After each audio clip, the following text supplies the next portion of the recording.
Hi, this is Amanda, And Jason. and we have some really big news. We do. What have we done this week, dear?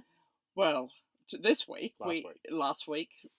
we have signed finally a building contract to start the build of our house in the Witchcliffe EcoVillage. We have. With Tallwood Tallwood Custom Built Homes, who are a great builder over in Western Australia. And this picture, they've already put up the sign on our block, so that's our block in the EcoVillage. And we've signed a contract. Work will start within a couple of weeks. It's going to take, well, depending on materials, 10 months if we're lucky, maybe. Yeah, probably a year. Yeah, probably a year. That's what we've been told to expect. But after, how long has it taken us to design this home? Now it's about 16, 17 months. Yeah, wow. So 16, 17 months. We're really, really excited to get going on the build. So, hey, let us show you what it's going to look like. So this is a mock-up of our new home. It's not going to be, well, it's going to look pretty much like this, but a couple of differences. There'll be two big water tanks in the front left, and the trim is going to be a darker colour. Trim. So the windows and the fascias and that sort of thing will be a darker colour, and the posts will be more a dark blackish sort of colour. Yeah. And a couple of big whopping water tanks in the front yard because we've got to catch all our rainwater. There's no town water, so we've got to catch all our rainwater to drink. So it's featuring some recycled brick, and the timber you see there is from a company called Mockup, and it's called Vacoa, and it comes from Norway. Really interesting for those that are thinking about timber and building an eco-village and some of the requirements that we had to follow. One of them was thinking about the overall life of the product and its carbon footprint. This house will be negative carbon footprint over its life. Now, this cladding comes all the way from Norway, so you kind of think that maybe that would create a huge footprint because of the travel miles, but it actually comes by ship rather than plane. But the important thing is the way it's treated. There's no chemicals being used in it. It's just uses fire and steam to treat it. So that really reduces it's sustainably grown and then sustainably treated with no nasty chemicals or anything like that. It's just heat and steam. Yeah. So it's a very eco product, even though it comes all the way from Norway. Yeah, and this here it's looking brown, but over the time it's going to go. It'll grey off over a couple of years. It'll grey off. So anyway, that's our house. It's going to be a 3-bedroom house, so we've got room for visitors. It's going to be totally self-sufficient for power and water, and as well as the space around the house, we've also got about 180 square metres in addition to what's on our title, just for growing our own fruit and veggies, which I'm particularly looking forward to. You are, yes. You like the green things? I'll grow some rock melons or something. Yeah, you can grow the rock melons. And we are going with a passive house.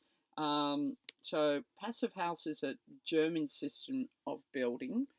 It is. The Germans, like things done properly, and so do we. So currently in Australia, we use a NatHERS rating, and for a few years you've required a 6-star house out of 10. Yep. And that's only the design. It's never tested after it's built or during build. So often you'll get a house that's designed to the minimum of 6, which is pretty normal in Australia, and then they're built to be about 3.5 or 4, but they're never tested. But with the passive house, it's modelled in the computer before it's built, all the way through the design process. It's modelled and checked for performance, and then during construction, everything is documented. Photos are taken, measurements are taken, and then at the end, it's tested and certified. So it's got to be built to the spec and tested and certified. So we like that outcome, that it's a known product at the end. It's not up to some half-assed builder. Yeah, and we're also able to, as Jason was saying, in the design process, you can model it. And for example, we saw one of our doors, there was going to be too much solar gain through it, so we're able to just lower it a little bit, and that made a real difference to the performance. But we knew that before we built it, and we could see all of that and make changes. But there's 5 principles for passive house. One that a lot of people already do is solar passive. So our house will be orientated towards the north to get the best from a light point of view. And then there's insulation. Yeah, so the place will be really well insulated. I think it's R5 or something in the roof, R4 in the walls, and the slab will be insulated from the ground and the sides of the slab as well.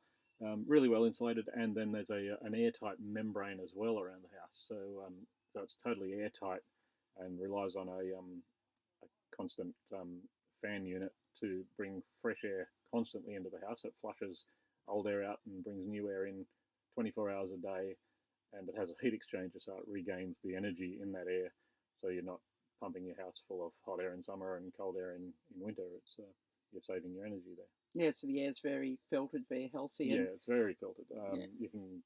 The standard filters are F7, which is quite heavily filtered. So really against pollens and dirt and dusts and all those sort of things.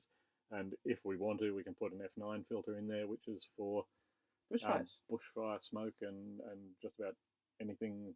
It's basically a HEPA filter. So that'd be good. it'll be fresh, pure air 24 hours a day. And then the other thing's really high performance windows, so double glazed argon in the middle, and then very thick frames around it, so we have no air gaps. And that's, the fourth thing is it's an airtight enclosure, and during the build we'll actually be doing what they call blow tests to make sure that we are having the correct sort of changeover of air and we don't have any air gaps.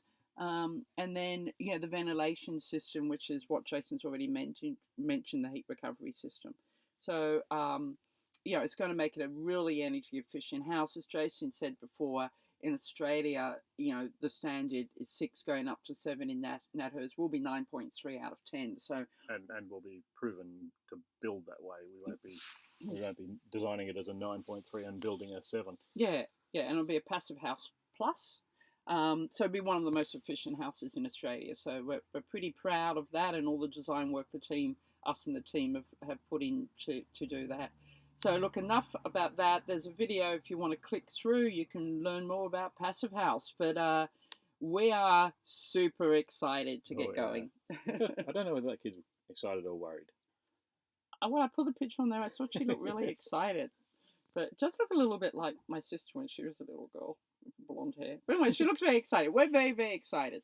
But anyway, that's all from us for this episode. Talk to you soon. Cheers. Bye. Bye.